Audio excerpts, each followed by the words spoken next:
कल्पतरुभ्यश्च कृपासिन्धुभ्येव च पतितानां पावनेभ्यो वैष्णवेभ्यो नमः।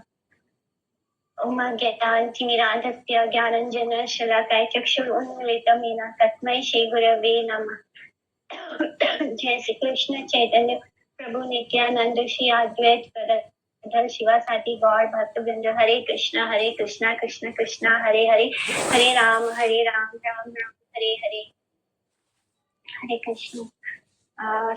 कल हम लोग का स्टॉप हुआ था चैप्टर 14 श्लोका नंबर 81। से भाग्य अत्यापिहा सर्वभंग देशे श्री चैतन्य संकीर्तन करे श्री पुरुषे। तो उसी सौभाग्य से आज तक, यानी क्योंकि महाप्रभु ने उस जगह पर, उस स्थान पर विजिट करने से क्या हो गया, वो स्थान तीर्थ हो गया। इस कारण वहां पर आज भी स्त्री और पुरुष चैतन्य देव का संकीर्तन करते हैं। और उसके आगे बढ़ते हैं। मध्य मध्य मात्र करता पापी गण गिया, लोक नष्ट करे अपना रे लाया। श्री चैतन्य भागवत लिखते समय ग्रंथकार जानते थे कि प्रभु के अप्रकट होने के बहुत वर्ष बाद भी पूर्व बंग यानी ईस्ट बंगाल में चैतन्य प्रवृत्ति कृष्ण संकीर्तन अनुष्ठित होता था। उसमें सभी स्त्री पुरुष निर्विशेष भाव से योगदान करते थे। यानी जब महाप्रभु अप्रकट हो गए उसके बहुत बहुत सालों बाद भी, क्योंकि उस स्थान पर एक बार चैतन्य महाप्रभु जा चुके थे, इसलिए उनके जाने के बाद भी, उनके अप्रकट हो जाने के बाद भी इस ईस्ट बंगाल में संकीर्तन होता ही रहता था। कृष्ण नाम का संकीर्तन होता ही रहता था। और जितने भी स्त्री और पुरुष हैं वो उस भाव से, भगवान की भक्ति के भाव से उसमें योगदान देते थे, संकीर्तन करते थे। प्रसंग क्रम से ग्रंथ रचना के समकालिक पूर्व बंग में भक्ति और भगवान के विरुद्ध कुछ पापिस्ट, कुछ बुरे लोग अनुकरण कार्यों का अहम ग्रहोपासना में अपकृष्ट वाउल मत प्रचार का दृष्टांत उल्लेख। परंतु बीच बीच में कुछ पापी लोग वहां जाकर अपने को पुजवा कर लोगों को नष्ट करते हैं। तो कुछ लोग जो होते हैं जिनको हम बाउल बोलते हैं या सहजिया बोलते हैं, ऐसे लोग जो सिर्फ दिखते हैं कि वो भक्ति कर रहे हैं श्री महाप्रभु के, पर किंतु वो उन सब चीजों का इस्तेमाल अपने स्वार्थ के लिए, अपनी इंद्रियों की तृप्ति के लिए करते हैं। तो इस तरह ऐसे लोग जाते थे बीच बीच में ईस्ट बंगाल में और क्या करते थे, वो अपने आप की ही पूजा करवाते थे, अपने आप को शुद्ध वैष्णव मानते। तो जो वैष्णव होता है उनकी तो पूजा करते हैं ना लोग, तो ये सीधे साधारण लोगों को उल्लू बना देते हैं और उनसे अपनी पूजा करवाते हैं। तो इस तरह वो गलत लोगों की पूजा करने से क्या होता है, भक्ति नाश होती है। तो लोग नष्ट करें, लोगों का सर्वनाश करते हैं, तो अर्थात उनको परमार्थ से वंचित करके नरक की ओर धकेल देते हैं। तो अगर हम गलत इंसान की पूजा करेंगे, गलत इंसान की शरण लेंगे, तो क्या होगा, हमें कोई सुकृति नहीं प्राप्त होगी। भले ही वो इंसान एक भक्त के वेश में हो, उससे क्या होता है, अगर वो गलत है तो अगर हम ऐसे गलत व्यक्ति की सेवा अगर करेंगे तो हमें उससे सुकृति नहीं प्राप्त होगी, उल्टा हम नरक की ओर धकेल देंगे ऐसे लोग। क्योंकि वो लोग जो भी धन संपदा है उसका इस्तेमाल किसमें करेंगे, अपनी इंद्रियों की प्रीति में करेंगे। भक्तों के कृष्ण संकीर्तन में प्रविष्ट होकर कोई पाप चित्त व्यक्ति श्री चैतन्य संकीर्तन में व्याघात पैदा करते हैं, जिससे कि सरल प्रकृति के व्यक्ति ऐसे कीर्तन के समय अवंतर उद्देश्य विशिष्ट पापियों के साथ योगदान करके प्रयोजन लाभ से वंचित होते हैं। निर्मत्सर भागवत जन धर्म अर्थ काम मोक्ष इन चतुर वर्ग की छलना से प्रताड़ित न होकर कृष्ण कीर्तन का फल प्राप्त करते हैं, किंतु भोग परायण व्यक्ति कृष्ण कीर्तनकारियों के वेश में कीर्तनकारी संप्रदाय के बीच में प्रवेश करके त्रैवर्गिक बल कामना या मोक्ष वांछा रूपी विष प्रवेश कराकर कृष्ण कीर्तन के सच्चे फल कृष्ण प्रेम के बदले में भुक्ति अथवा मुक्ति की ही कृष्ण कीर्तन के फल रूप से उपलब्धि कराने में सहायता करते हैं। कभी कभी तो बाउल, कर्ता भजा और अति बाड़ी आदि के मतावलंबन में से पापिष्ट व्यक्ति अपने को ईश्वर अर्थात विष्णु रूप से प्रचार कराकर लोगों की मति गति को विपथगामी बनाते हैं। तो कभी कभी ऐसे लोग क्या बोलते हैं कि मैं ही ईश्वर हूँ, मैं ही कृष्ण हूँ। तो ऐसे एक चरित्र के बारे में जब हम लोग नवद्वीप परिक्रमा करते समय श्रीला भक्ति विनोद ठाकुर की आत्मकथा यानी उनकी कथा को पढ़ रहे थे बायोग्राफी पर, तब उन्होंने भी ऐसे एक व्यक्ति का को जेल पहुंचाया था। उसका जो भी वो अपने आप को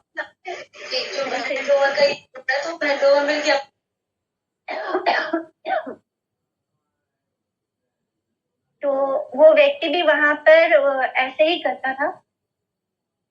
Recording in progress. तो जहाँ पर भक्ति विनोद ठाकुर की कथा में आता है ना कि एक व्यक्ति था जो अपने आप को भगवान बोलता था और उसने बोला था कि वो सभी गांव के सब स्त्रियों के साथ रासलीला करेगा। और क्योंकि गांव के लोग ज्यादा पढ़े लिखे ऑलमोस्ट अनपढ़ गंवार ही होते थे उस समय, तो उस कारण वो ऐसे लोगों की बातों में आ जाते थे। वो थोड़ा सा चमत्कार वगैरह दिखा देते हैं और फिर लोगों को अपने वश में कर लेते हैं। और फिर सब गांव की स्त्रियां उसको के साथ वो शरद पूर्णिमा की रात को ये करना रासलीला करने वाला था। और फिर बाद में श्रीला भक्ति विनोद ठाकुर ने उसके सारे उद्देश्य पर पानी फेर दिया और लास्ट में उसको जेल में डाल दिया था। तो ऐसे ही लोग होते हैं जो अपने आप को कृष्ण कहते हैं कि हम कृष्ण हैं, हम तुमको मुक्ति देंगे, भुक्ति देंगे, लेकिन वो लोग कृष्ण कीर्तन करवाकर कृष्ण कीर्तन का जो सही उद्देश्य है वो क्या होता है, कृष्ण प्रेम प्राप्त करना। कृष्ण के जो भक्त होते हैं उनको ना भुक्ति से कुछ लेना है ना मुक्ति से कुछ लेना होता है। तो इस तरह वो उनको नाश करते हैं। जो मुक्ति और भुक्ति है ये इससे हमें मुक्ति नहीं मिलती है, एक्चुअली में हम दोबारा वापस लौटकर इस का चक्र में फंस जाते हैं जन्म और मृत्यु के। उदर भरन लागी पापिष्ट सकले रघुनाथ करी अपना रे के हबले कोना पापी गण छाड़ी कृष्ण संकीर्तन अपना रे गाओ आए बलिया नारायण। तो उन सब पापियों में से उदर भरने के लिए कोई अपने को रघुनाथ कहकर बोलता है, तो कोई पापी कृष्ण संकीर्तन आदि को छोड़कर अपने को नारायण रूप से प्रचारित करता है। तो कोई कहता है कि मैं राम हूँ, तो कोई कहता है मैं कृष्ण हूँ।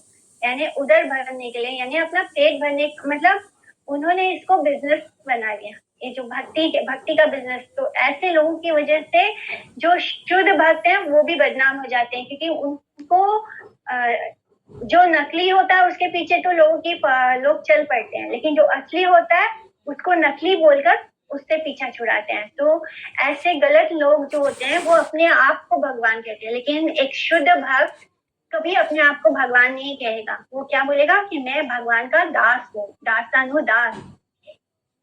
तो ऐसे पापी लोग अपने पेट भरने के लिए इसको एक बिजनेस की तरह यूज करते हैं और कोई खुद को रघुनाथ कहता है तो कोई खुद को कृष्ण कहता है। पापिष्ठों का अपराध अत्यंत प्रबल होने पर ही वे अहम ग्रहो उपासना रूप ग्रहण करके, अहम ग्रहो उपासना यानी अपने आप की उपासना करवाना करके गुरु वेश में सभी कल्याण गुण के एकमात्र आकर कृष्ण संकीर्तन का वर्जन करके तत्व विचार से अनभिज्ञ मूढ़ संप्रदाय को अपनी कामना पूर्ति हेतु लाभ, पूजा, प्रतिष्ठा संग्रह करने की शिक्षा देते हैं। वे अपने को नारायण अर्थात ईश्वर, भगवान या अवतार आदि के रूप में प्रचारित कराते हैं एवं सावरण महाप्रभु तथा उनके मुख पद्म से कीर्तित अभिन्न कृष्ण समग्र चित्त और अचित जगत समूह के सर्वोत्तम आराध्य परम अक्षराकृति शब्द ब्रह्म श्री महामंत्र, इन दोनों स्वरूपों को ही अपनी तरह जड़ प्रतिष्ठा कामी सामान्य मर्त्य समझकर उनके अनुकरण से अपने अपने कृमि विद भस्म अंत देह गे द्वार संपर्क युक्त जड़ नाम या शब्द का गान कराते हैं। यानी ऐसे लोग जो अपने आप को अपनी पूजा करवाते हैं, अपने आप को भगवान या उनका अवतार मानते हैं, वो भगवान चैतन्य महाप्रभु के मुख से निकले हुए श्री हरे कृष्णा महामंत्र और कृष्ण का जो स्वरूप है उसको जड़ मानते हैं। और उनको नहीं मालूम कि क्योंकि वो तो भक्त है नहीं, और जो भक्त नहीं होगा तो वो तो देखा देखी करेगा ना, तो वो यही सोचते हैं कि ये बहुत अच्छा तरीका है लोगों को अपने फॉलोवर्स बढ़ाने का और उससे धन कमाने का। और कृमि विद भस्म अंत, यानी ये जो हमारा शरीर है इसकी दुर्गति कैसे होती है, कभी ये कीड़े खा लेते हैं, कभी कीड़ा उसको खाता है, कभी जो पशु पक्षी होते हैं वो उसका भक्षण करके उसको अपने स्टूल में निकाल देते हैं, तो कभी अग्नि में भस्म हो जाता है। तो इस शरीर का ये 3 तरह का गति होता है, कृमि वेद भस्म। तो इस तरह हमारे देह का अंत होता है, लेकिन ये लोग उसको ही सब कुछ मानते हैं, यानी वो अपने शरीर को ही मैं मानते हैं, जिसके कारण वो नाम को भी, कृष्ण नाम को भी जड़ समझते हैं। भावार्थ जो महा मंत्र है भगवान का, उसका तो वो उच्चारण भी करते हैं, तो वो यही जड़ बुद्धि से करते हैं। यद्यपि गुरु तत्व वस्तु कृष्ण का ही प्रकाश विशेष है, तथापि उनको आश्रय जातीय प्रकाश विवेचित न करके विषय जातीय राधिका नाथ या गुरु लब्ध महामंत्र विरोधी कृत्रिम मनोकल्पित पद गान करने तथा ईश्वर रूप से जड़ प्रतिष्ठा कामना ग्रहण करके अपनी जड़ देव का कीर्तन या प्रचार कराने पर वही गुरु ब्रुव वंचक और वंचित व्यक्ति दोनों ही महापाप भार से नरक में प्रवेश करते हैं। और कभी कभी ऐसे लोग जो खुद को ईश्वर के रूप में प्रचारित करते हैं, वो क्या करते हैं, भगवान कृष्ण का नाम छोड़ के यानी राधिका नाथ यानी कृष्ण का नाम छोड़कर वो अपने मनोकल्पित, अपने मन से कल्पना कर लेते हैं कोई नाम, और उसी का अपना ही गुणगान करवाते हैं अपने भक्तों से, जिससे क्या होता है कि जो लोग उनको फॉलो कर रहे हैं वो भी नरक जाते हैं। वो तो खुद तो नरक जा ही रहे हैं क्योंकि वो भगवान का नाम का आश्रय नहीं ले रहे, और जो दूसरे लोग उनको फॉलो कर रहे हैं वो भी महापाप का भार लेकर नरक में प्रवेश करते हैं। देखी देखी दीने 3 अवस्था या हाल, कोधा लाजे आपना रे गाओ आए से छात। यानी जिनके दिन में 3 अवस्थाएं देखते हैं, वे किस निर्लज भाव से स्वयं को विष्णु रूप में प्रचारित करते व कराते हैं।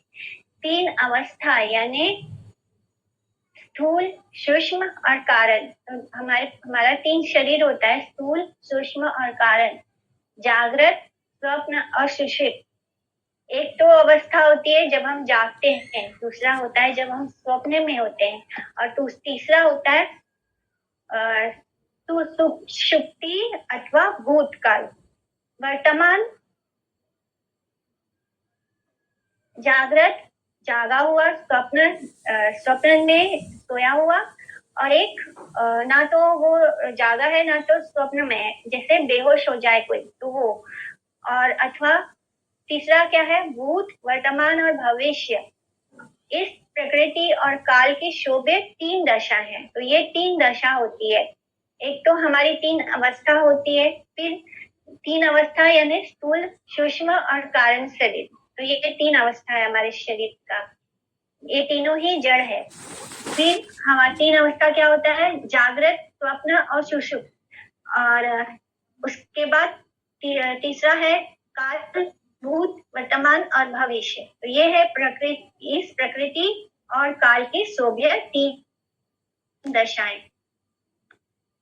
मुक्तिवादी अहम ग्रहो उपासक गुरु रूप में अपने को सेव्य वस्तु रूप से कैसे स्थापन करते हैं, उसे समझा नहीं जाता, क्योंकि देखा जाता है कि एक ही दिन में स्वस्थ जीव अस्वस्थ होते हैं, अस्वस्थता से मुक्त होकर पुनः स्वस्थ प्राप्त करते हैं, स्वास्थ्य प्राप्त करने के बाद पुनः अस्वस्थ हो जाते हैं, अथवा अन्य मतानुसार 3 गुण त्रिगुण बद्ध प्रकृति वश्य जीव एक ही दिन में स्थूल, सूक्ष्म और कारण अथवा जागृत, स्वप्न और सुषुप्ति ये तीन भिन्न भिन्न स्थितियों का उपाधिक रूप प्रकृति के त्रिविधा विक्रमों से अभिभूत रहते हैं। इस प्रकार तीन अवस्था प्राप्त मायावश जीव नितांत निर्लज होकर कैसे अपने आप को मायाधीश सेव्य तत्व रूप से प्रचारित करते हुए घूमते हैं। तो इसको सिंपल तरीके से समझते हैं कि हमारा जो मनुष्य का जो शरीर होता है वो सूक्ष्म शरीर, स्थूल शरीर, यानी ये जड़ वस्तु है, ये नित्य नहीं है। और जो भगवान होते हैं, भगवान का कोई ये मटेरियल बॉडी नहीं होता, उनका जो देह होता है वो भी स्पिरिचुअल होता है, और उनका आत्मा और देह दोनों एक ही है, वो स्पिरिचुअली होते हैं कंप्लीटली। लेकिन मनुष्यों के साथ ऐसा नहीं है, हमारी आत्मा अलग है, हमारा शरीर की तीन अवस्था है, वो तीनों अलग है। यानी हमारा जो स्थूल शरीर है जो दिखाई देता है, जो सूक्ष्म शरीर है, मन बुद्धि अहंकार, वो है। और कारण वो होता है कि हमारा शरीर किस कारण से हमें प्राप्त होता है, वो हमारे डिजायर्स होते हैं, हमारी जो इच्छाएं होती हैं, वो होता है कारण शरीर। तो इस तरह हम जड़ मटेरियल बॉडी है, लेकिन इसलिए हम दिन में एक बार बीमार भी हो जाते हैं, फिर हम ठीक हो जाते हैं, फिर हम बीमार हो जाते हैं। इस तरह हम एक जैसे नहीं रहते, हम चेंज होते रहते हैं। हर समय ये शरीर जो है वो बढ़ता रहता है, वो एज होता रहता है, वो एक पुराना शरीर खत्म होता है, एक नया शरीर बनता है। तो इस तरह जो हम बचपन में थे वो अब नहीं है। इसी तरह हर पल हमारा शरीर नया हो रहा है, यानी हमारा पुराना शरीर खत्म होता है और एक नया हमारे बॉडी में सेल्स बनते जाते हैं। इस तरह इस तीन अवस्था प्राप्त मायावश जीव नितांत निर्लज होकर कैसे अपने आप को मायाधीश सेव्य तत्व रूप से प्रचारित करते हुए घूमते हैं। तो यही सवाल पूछ रहे हैं कि कैसे हम अपने आप को मायाधीश या ईश्वर समझ सकते हैं, एक दिन में जिसकी तीन विभिन्न परिणामों में बाधे होने की योग्यता वर्तमान है। उसी जीव तत्व के पक्ष में त्रिगुणातीत निर्गुण मायाधीश ईश्वर का अभिमान करना नितांत ही हास्यपद है।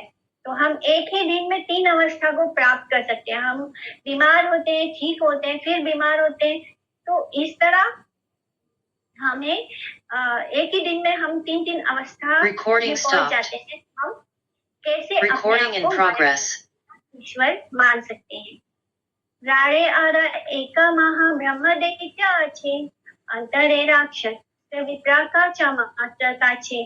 तो राड़ देश में एक ब्रह्म दैत्य था जो अंदर से राक्षस था, परंतु विप्र का तो मात्र वेश धारण किए हुए था। वो एक ब्राह्मण के रूप में था, किंतु वो अंदर से कैसा था, एक राक्षस की तरह था, ब्रह्म दैत्य था। गंगा के पश्चिम की तटभूमि को राष्ट्र देश या राड़ देश कहते हैं। और राड़ देश में विभिन्न ग्राम है, यानी बहुत सारे गांव हैं, परंतु इस स्थान पर किसी ग्राम के नाम का उल्लेख नहीं हुआ है। मरने के बाद जिस ब्राह्मण को प्रेत योनि प्राप्त हो जाती है उसे ब्रह्म दैत्य कहते हैं। यानी वो ब्रह्म दैत्य था, माने वो एक अपने जन्म में वो एक ब्राह्मण था, लेकिन ब्राह्मण होने के बाद भी उसको मरने के बाद उसको नया शरीर ना मिलकर उसे प्रेत योनि प्राप्त हुई। तो जिस ब्राह्मण को मरने के बाद प्रेत योनि प्राप्त होती है उसको हम ब्रह्म दैत्य कहते हैं। साधारणतः ब्राह्मण अपना धर्म पालन करके उन्नत लोक को प्राप्त करते हैं। तो जो ब्राह्मण होते हैं वो अपने ब्राह्मण धर्म का पालन करते हैं, जिसके कारण उनको और भी हायर प्लेनेट में जन्म मिलता है, यानी उन्नत लोक को प्राप्त होते हैं।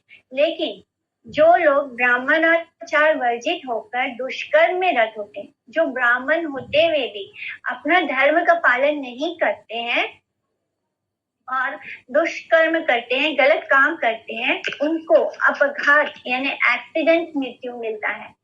तो ऐसे लोग जो गलत काम करते हैं, जो ब्राह्मण जो अपने धर्म का पालन नहीं करते, तो जो ब्राह्मण अपना धर्म का पालन नहीं करता, दुष्कर्म करता है, गलत काम करता है, उसको अपघात मृत्यु के फल स्वरूप ब्रह्म दैत्य योनि प्राप्त होती है। यानी अगर उसकी मृत्यु एक्सीडेंट में हो जाए तो उसका परिणाम ये होता है कि उसको ब्रह्म दैत्य की योनि प्राप्त होगी। फिर ब्राह्मण प्रुव, ब्राह्मण अभिमानी, वैष्णव निंदक विद्वेषी अपराधी को जीवन मृत और पाप योनि में अवस्थित जानकर ब्रह्म दैत्य की संज्ञा दी गई है।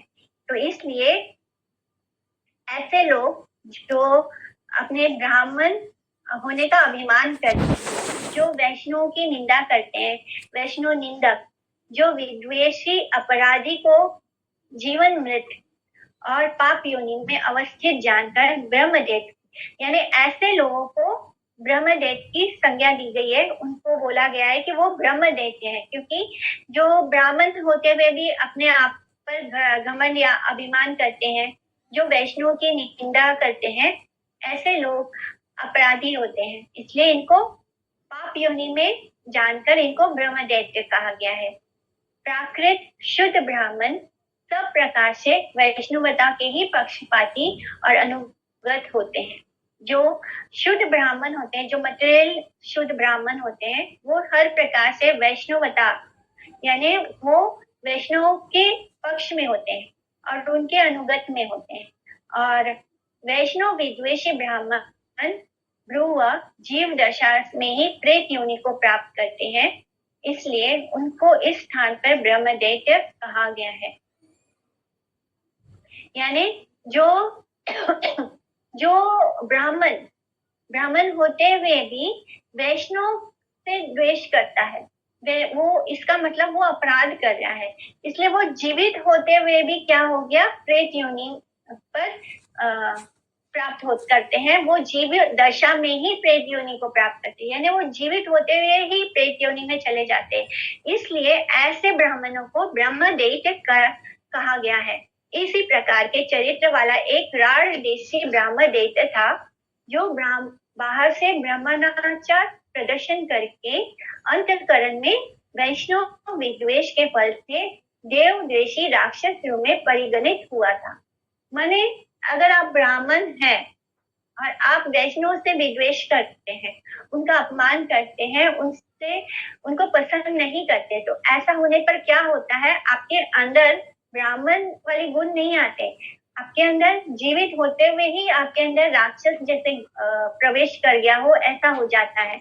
और ऐसे लोगों के अंदर जीवित होते हुए भी प्रेत योनि को प्राप्त होते हैं, जिससे क्या होता है, उनके अंतःकरण में राक्षस रूप आ जाता है और वे वैष्णव विद्वेष रूप राक्षसी कार्य में प्रवृत्त होने पर और वो उनका जो काम भी होता है वो राक्षसी स्वरूप में हो जाता है। तो ब्राह्मण को ब्रह्म राक्षस कहा जाता है, इसलिए ऐसे ब्राह्मणों को ब्रह्म राक्षस कहा जाता है। राक्षस गण गो देव वैष्णव के हिंसा कार्य में निपुण होकर भी अपने शौक विप्रत्व के अहंकार में खुल जाते हैं। इस प्रकार अंतर में ब्रह्म राक्षस वृत्ति संपन्न व्यक्ति का बाहर में ब्राह्मण वेश ग्रहण और ब्राह्मण अनुष्ठान लोक नाशक की कृत्रिम कपटता मात्र है। यानी बाहर से तो वो ब्राह्मण का वेश में होते हैं, किंतु अंदर से वो क्या है, ब्रह्म राक्षस है, क्योंकि वो लोग गौ माता, देवता और वैष्णव के प्रति हिंसा करते हैं और इसमें वो निपुण होते हैं और अपने ब्राह्मण होने का उनको अहंकार होता है। तो वो ऐसे लोग क्या है, ब्रह्म राक्षस है, क्योंकि उनके अंदर राक्षस के गुण आ गए हैं। से पापिष्ट आपन नारे बोला ए गोपाल, अतेवतारे सबे बले न शियाल। वह पापी अपने को गोपाल कहलाता था, परंतु सब लोग उसको श्रीगाल कहते थे। शियाल या शियाल संस्कृत का श्रीगाल शब्द है। बांग्लादेश में साधारणतः भीत, सुयोग मत, पलायन प्रवण, चोर, दुष्ट और कट्टुबासी व्यक्ति ही श्रीगाल या शियाल संज्ञा से अभिहित हुए हैं। यानी जो लोग चोरी करते हैं, ऐसे लोगों को श्रीगाल कहा जाता है। ये शब्द श्रीगाल संस्कृत भाषा में आता है और बंगाल में इसको शियाल या शियाल बोलते हैं। तो इस तरह का एक ब्राह्मण राल देश में था, जिसको हम ब्रह्म राक्षस कह सकते हैं। उसके बारे में अभी हमने इतना डिस्क्रिप्शन जाना। तो राल देशवासी उस पापिष्ट नारकी मायावादी ब्रह्म राक्षस द्वारा अपने को गोपाल रूप में से सारे जगत में प्रचारित कराने पर भी सभी सज्जन उसको गोपाल बोलने के बजाय कुतार्किक श्रीगाल मायावादी कहकर ही पुकारते थे। अनाविक्षी की मधियाना शार्गाली योनिम आपनोयात, यानी वो अपने आप को सबसे ये कहलवाना चाहता था कि मैं गोपाल हूँ, यानी मैं साक्षात भगवान कृष्ण हूँ। लेकिन सभी लोग राज देशवासी उसको क्या बोलते थे, गोपाल न बोलकर उसको श्रीगाल मायावादी कहते थे। महाप्रभु के अप्राकृतिक 7 वर्ष में ही कितने गुरु त्यागी मूर्ख पाषाणी व्यक्ति थे जिन्होंने अपने आप को ईश्वर अवतार रूप से प्रचारित किया था। तो महाप्रभु को प्रकट होकर 100 वर्ष होने के बाद भी पता नहीं कितने सारे ऐसे लोग थे जिन्होंने अपने गुरुओं का त्याग कर दिया, तो उसको गुरु त्यागी बोलते हैं। मूर्ख पाषाणी व्यक्ति, ढोंगी, जिन्होंने क्या कहा कि हम ईश्वर का अवतार हैं और ऐसा कहकर अपने आप को प्रचारित किया। उस विषय में श्रीमद विश्वनाथ चक्रवर्ती ठाकुर द्वारा रचित गौड़ गण चंद्रिका नामक पुस्तक में इस प्रकार लिखा है, चैतन्य देवे जगदीश बुद्धि केचिच जनान वीक्ष्य चार राड बंगे स्वस्य स्वयं ईश्वरत्व परिबोधयन्तो धृतवेषावेशं व्याचरन् विमूढाः तेषां तु कश्चिद् द्विजवासु देवो गोपाल देवा पशुपांगजोहम् एवं ही विख्यापायितुं प्रलापि श्रृगाल संज्ञां समवापराणे। तो ये इसका ओहे भाई बहिर्मुखा गणा भैया स्वतंत्र धर्म कराए लंघना, ये काफी डिटेल में आ रहा है, हम ऐसे पढ़ के तो नहीं समझ सकते।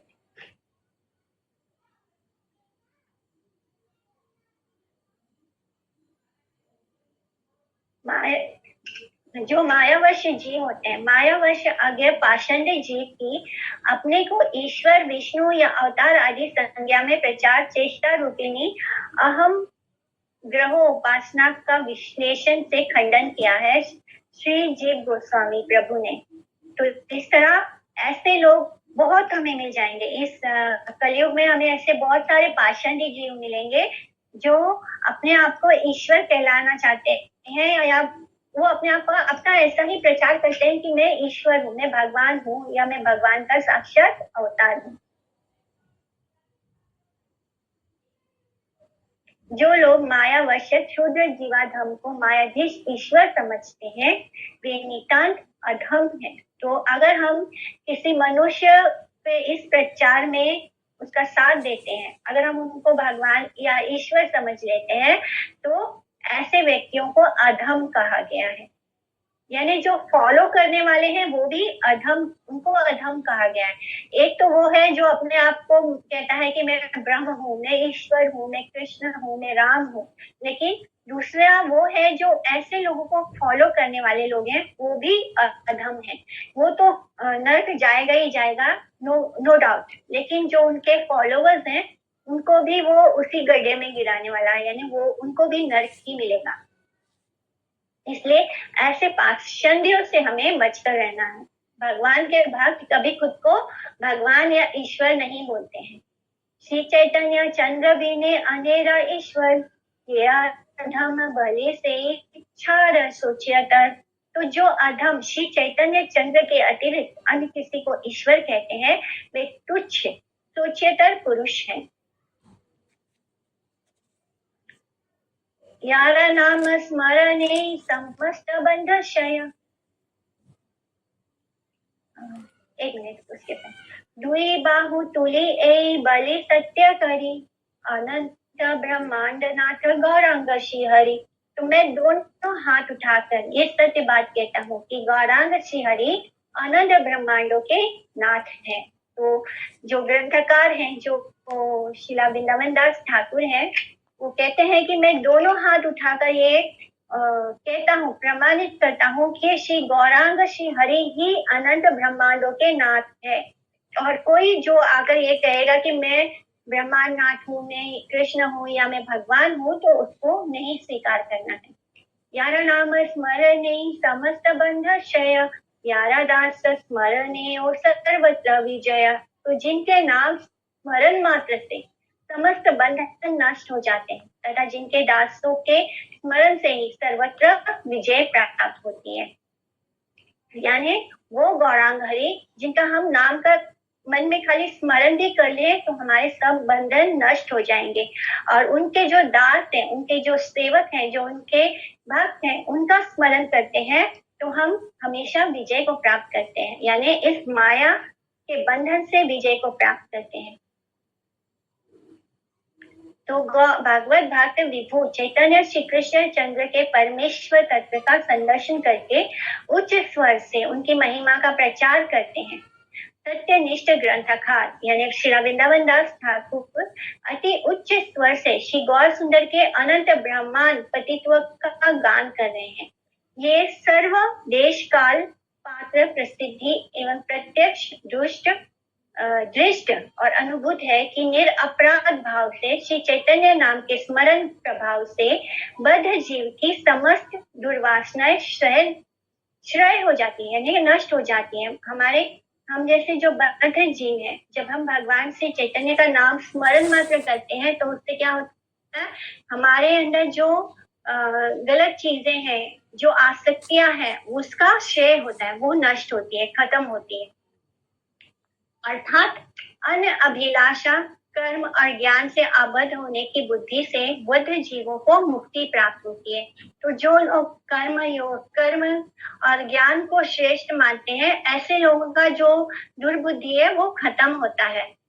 यहाँ तक कि श्री चैतन्य के दासों का अप्राकृत चिन्मय पवित्र चरित्र भी जीव स्मृति में उदित होने मात्र से, जब हम श्री चैतन्य महाप्रभु के जो पार्षद हैं, उनके जो दास हैं, जब उनका भी नाम हम लेते हैं तो उससे क्या होता है, हमारे जीव स्मृति में उदित होने मात्र से बद्ध मुक्त होकर जगत से उद्धार प्राप्त करता है। जैसे कि जब हम हरे कृष्ण महामंत्र का जप करते हैं तो उसके पहले हम क्या बोलते हैं, श्री चैतन्य जय श्री कृष्ण चैतन्य प्रभु नित्यानंद श्री अद्वैत गदाधर शिवासादि गौर भक्तवृंद। तो ये भगवान के पार्षदों के नाम लेते हैं।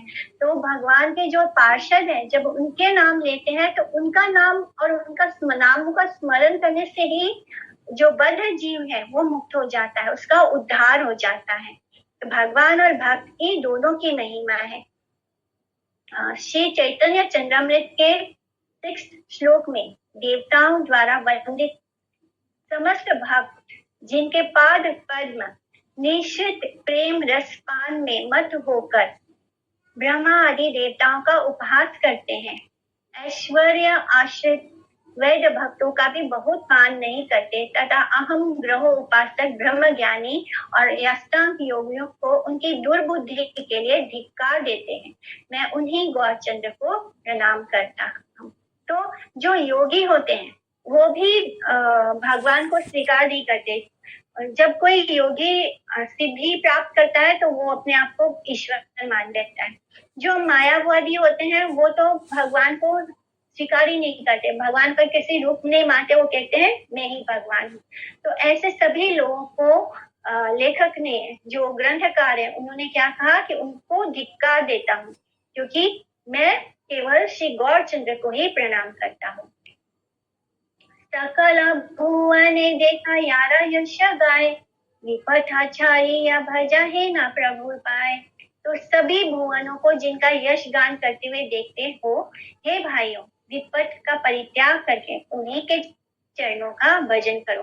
तो इतना डिटेल में ये सब कुछ क्यों बोला गया है इस ग्रंथ में, इसलिए बता रहे हैं कि आजकल यानी जो कलयुग है, इसमें बहुत सारे ऐसे पाषांडी, ऐसे गलत लोग हमें मिलेंगे जो अपने आप को भगवान बोलेंगे, जो हमें गलत रास्ते पर ले जाएंगे, जो जिनके लिए भक्ति ज्यादा इम्पोर्टेंट नहीं है, जिनके लिए ज्ञान और मुक्ति यानी मुक्ति और भुक्ति, जो ज्ञानी होते हैं वो मुक्ति चाहते हैं। तो मुक्ति और भुक्ति यानी अपनी इंद्रियों को तृप्त करने वाली चीजों को कैसे अटेंड करना है, उसके बारे में जो बताते हैं। और जो ज्ञानी होते हैं वो क्या कहते हैं कि भगवान का कोई अस्तित्व नहीं है, भगवान, हम सब भगवान हैं और भगवान केवल एक रोशनी है, बस उसमें मुक्त होना है। तो इसके बारे में हम लोग ने पहले भी कितनी बार जाना है कि जो भगवान की ब्रह्म ज्योति है उसमें समाने के बाद जीवात्मा को कुछ दिन वो सुप्त अवस्था में होता है, ना तो वो जाग रहा होता है ना वो सो होता है, वो एकदम ऐसे स्टेट ऑफ माइंड में होता है जिसमें उसके अंदर कोई भी संवेदना नहीं होती है, और उसके बाद उसको दोबारा इस धरती पर आना पड़ता है और उस जीवात्मा को दोबारा शरीर धारण करना पड़ता है। तो जिसको ये लोग मुक्ति बोलते हैं वो भी एक्चुअली में मुक्ति नहीं है। एक लंबे समय तक वो व्यक्ति यानी सो जाता है, या जिसमें वो सोना भी ऐसा हमारा नॉर्मल सोना नहीं होता है, तो उसमें उसको कुछ पता नहीं कि क्या हो रहा है, वो अपना अस्तित्व ही खो देता है। तो ऐसा मुक्ति किस काम का जिसमें जीवात्मा अपना अस्तित्व ही खो दे, इसी को बोलते हैं स्पिरिचुअल सुसाइड। तो इस तरह जो हमारा ठाकुर महाशय है वो क्यों बार बार इसके बारे में इतना डिटेल से हमें बताया गया है, ताकि हम ऐसे गलत लोगों के संग ना करें, ऐसे गलत लोगों के चक्कर में ना फंसे। केवल श्री गौर हरि ही इस कलयुग में भगवान के अवतार हैं और उनके ही हमें चरणों में भजन करना है। हमें ऐसे विपक्ष लोगों का परित्याग करना है। हे नामते श्री वैकुंठा नाथ गौर चंद्र विद्याधर से करे प्रभु बंग देश के रंग। तो इस प्रकार श्री वैकुंठ नाथ श्री गौर चंद्र बंग देश में विद्यारस विलास में आनंद ले रहे थे। महाविद्या गोष्ठी की प्रभु करी लेना बंग के, पद्मावती देखी प्रभु बोले लेना गंगे। तो श्री महाप्रभु ने बंग देश में अपनी विद्या गोष्ठी बना ली और पद्मावती नदी को देखकर आनंद से भ्रमण करते रहते थे। यहाँ पर विद्या गोष्ठी यानी एक स्कूल जैसा अपना बना लिया उस बांग्लादेश में, और वहां पर वो शिष्यों को पढ़ाने लग गए। और पद्मावती नदी को देखकर वो बहुत ही आनंदित होकर वहां उसके छोर पर भ्रमण करते थे। सहस्त्र सहस्त्र शिष्य हैलाता ठाई, हेना नाही जानी के पढ़ाए को न ठाई। तो हजारों हजारों शिष्य प्रभु के पास आकर उपस्थित हुए। कोई यह नहीं जानता था कि कौन कहाँ पढ़ता है। सुनी सभा बंगदेशी आई से धाइया, निमाई पंडित स्थाने परिवार गिया। तो प्रभु की कीर्ति एवं उनका आगमन सुनकर अनेक पूर्व बंगवासी यह कहते हुए दौड़ कर उनके पास आए कि चलो चले निमाई पंडित के पास पढ़ेंगे। तो ऐसे हजारों हजारों शिष्य उनके पास आकर उपस्थित हो गए। कोई कहीं भी पढ़ रहा था पहले, लेकिन अब उनको केवल निमाई पंडित से पढ़ना है। और उनकी ख्याति ऐसी थी कि उसको सुनकर हर किसी के मन में यही इच्छा थी कि उन्हें निमाई पंडित से ही पढ़ना है। तो इतने सारे शिष्य होंगे तो एक स्कूल, मतलब यहाँ पर स्कूल मटेरियली कोई स्कूल ऐसे नहीं बनता है। तो पुराने जमाने में कैसे होता था, लोग ऐसे कुछ स्ट्रक्चर नहीं बनाते थे, वो खुले आकाश के नीचे ही बैठ के पढ़ते थे। तो उसको एक गोष्ठी कहा जाता था। हेना कृपा दृष्टि प्रभु करे ना व्याख्यान, दुई मासे सबे हैला विद्यावान। तो प्रभु कृपा दृष्टि से ऐसी व्याख्या करते कि जिससे सभी छात्र 2 मास में ही विद्वान हो गए। बस अभी उनको 2 मास ही हुआ है, 2 महीने ही हुए निमाई पंडित को, लेकिन इन 2 महीनों में ही उन्होंने इस तरह पढ़ाया बच्चों को कि वो सब ही विद्वान हो गए। निमाई पंडित ने पूर्व बंग में पद्मावती नदी के तट पर 2 मास तक अवस्थान किया। 2 मास तक वो पद्मावती के तट पर रहे और वहां के असंख्य छात्रों को विद्या में पारदर्शी कर दिया, एकदम सबको स्कॉलर बना दिया। कथा शत शत जना पदवी लाभिया, घरे आए आरा कथा आई से सुनिया। कितने ही सैकड़ों छात्र उपाधियां प्राप्त कर अपने अपने घरों को लौट जाते और सुन सुनकर पुनः कितने ही नवीन छात्र अध्ययन के लिए वहां आ जाते। तो इस तरह 2